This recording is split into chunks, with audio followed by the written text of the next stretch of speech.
So class, I'm sure all of you are wondering why we are meeting in this facility instead of our normal Sunday school classroom.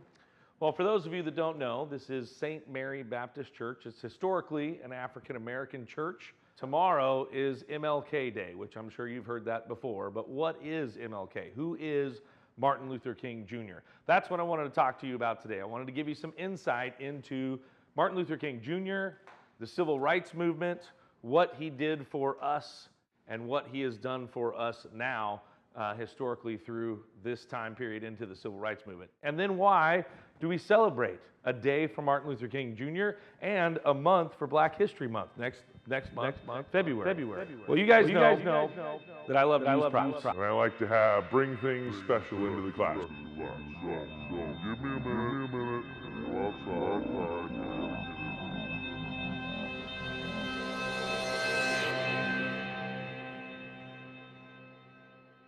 Well, hello, Michael.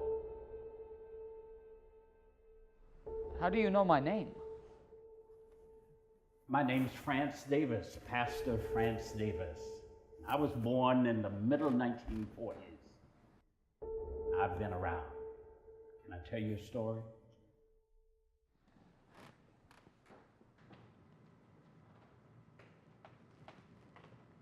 But I was born just about 100 miles from where Dr. Martin Luther King was born.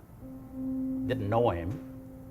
Not until I was a student at Tuskegee, Alabama, at Tuskegee Institute.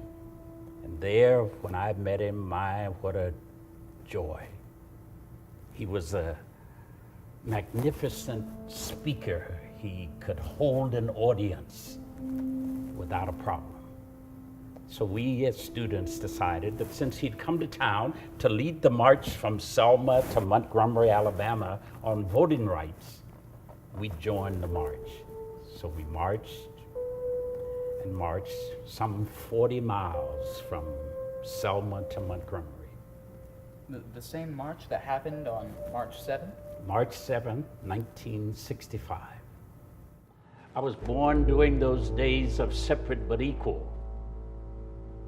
In fact, the people who looked like me lived on one side of the town and whites lived on the other side.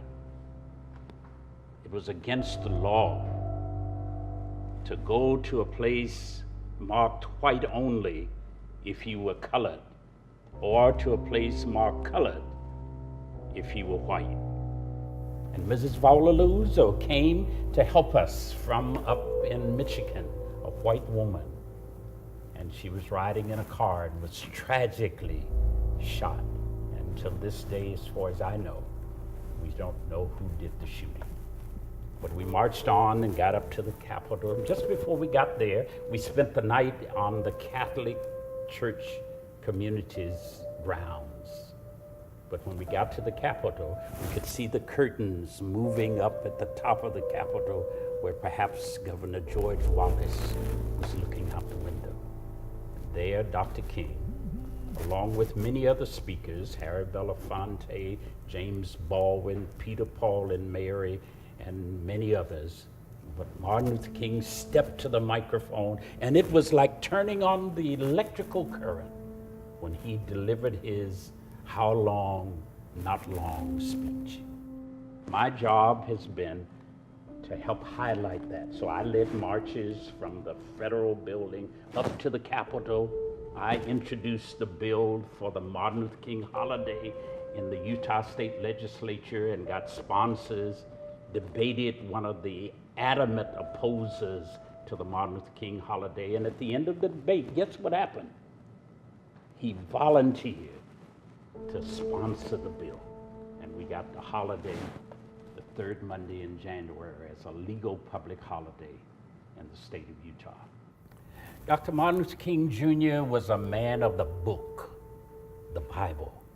And one passage in the Bible says, Psalms 16, verse 6, "The lines are drawn in pleasant places. Yes, I have a goodly heritage." We were all about trying to bring about change. That's what Martin Luther King was about. He believed that the laws ought to be the same for everybody. And that's what all of his work was about. ensuring that we could celebrate and rejoice the goodly heritage that all of us have.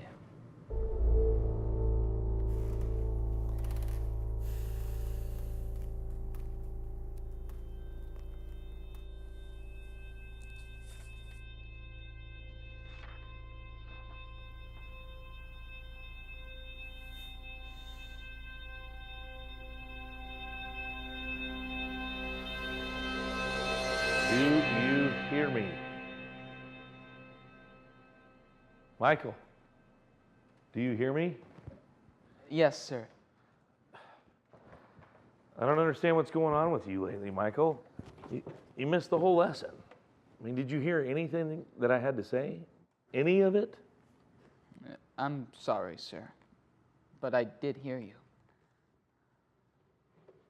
Everybody else is taken off, so you probably ought to head out.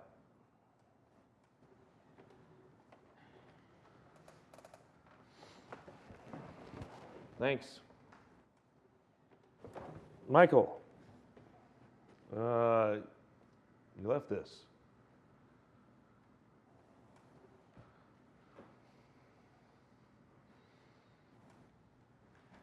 I really did hear you. I heard it.